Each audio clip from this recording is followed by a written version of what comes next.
राजनीति में कुर्सी वालों को हमेशा जमीन से उठती आवाज से डर लगता है, इसलिए हर सवाल को अनुशासन का नाम दे दिया जाता है। जो हक मांग ले उसे बागी कह दिया जाता है और जो चुप रहे उसे नेतृत्व समझा जाता है। यहाँ पद तो दिए जाते हैं लेकिन अधिकार नहीं, और जो उन अधिकारों का आप इस्तेमाल कर ले उसे नोटिस थमा दिया जाता है। आज एनएसयूआई के भीतर ठीक यही तस्वीर सामने आ रही है। आज बात किसी छोटी गलती की नहीं, आज बात सीधी सीधी हक छीनने की राजनीति की होगी। राजस्थान में एनएसयूआई के एक प्रदेश अध्यक्ष हैं विनोद जाखड़।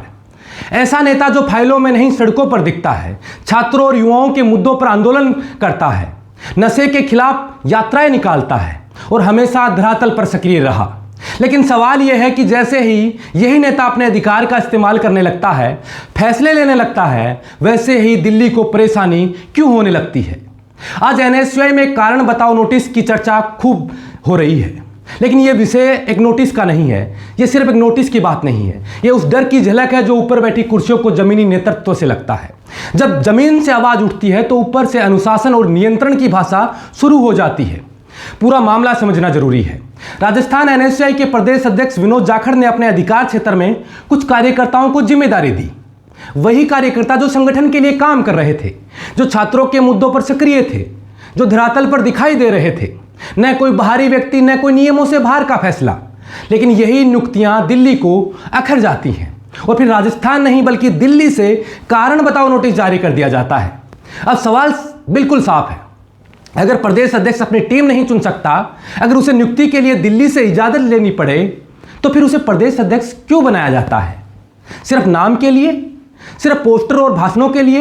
एनएसयूआई का संविधान प्रदेश अध्यक्ष को यह अधिकार देता है कि वह प्रदेश में संगठन चलाए और जिम्मेदारियां तय करे, लेकिन यहां अधिकार नहीं, सिर्फ आदेश की पालना की उम्मीद की जा रही है। अब इस पूरे घटनाक्रम को दिल्ली की राजनीति से जोड़कर देखिए।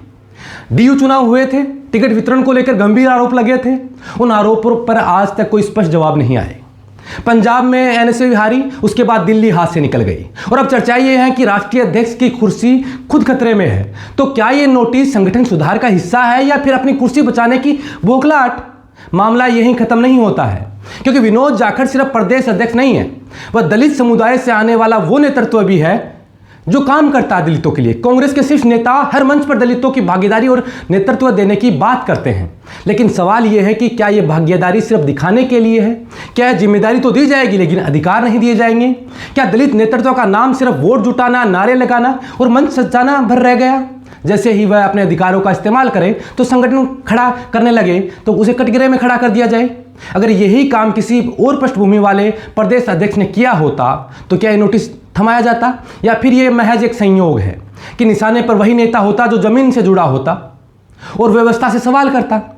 अब उस लेटर पर लौटते हैं जो उस पूरी बहस की जड़ है। स्क्रीन पर दिख रहा है ये पत्र सिर्फ एक कारण बताओ नोटिस नहीं है, बल्कि उस सोच का दस्तावेज है जो प्रदेश इकाइयों को रिमोट कंट्रोल से चलाना चाहती है। लेटर में पूछा जाता है कि नियुक्तियां क्यों की गई, किसकी अनुमति से की गई, सहमति क्यों नहीं ली गई, लेकिन यह नहीं पूछा जाता कि जिन कार्यकर्ताओं को जिम्मेदारी दी गई वे काम कर रहे थे या नहीं। आज हम ये दावा नहीं कर रहे कि विनोद जाखड़ से कोई गलती नहीं हुई होगी, लेकिन सवाल पूछना जरूरी है। अगर संगठन के लिए काम करने वालों को जिम्मेदारी देना अपराध बन गया तो फिर एनएसयूआई किस दिशा में जा रही है? क्या यह छात्रों का संगठन रहेगा या फिर गुटबाजी, डर और कंट्रोल से चलने वाला ढांचा बन जाएगा? आज सवाल रख दिए गए हैं। सवाल अधिकारों का है, सवाल दलित नेतृत्व की वास्तविक भागीदारी का है, और सवाल संगठन की आत्मा का है।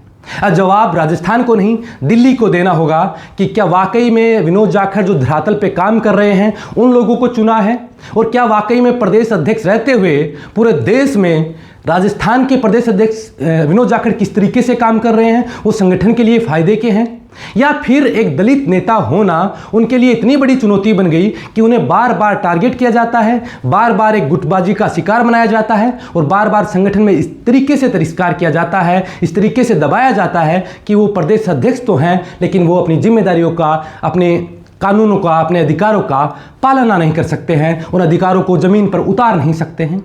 यही देखने को मिलेगा।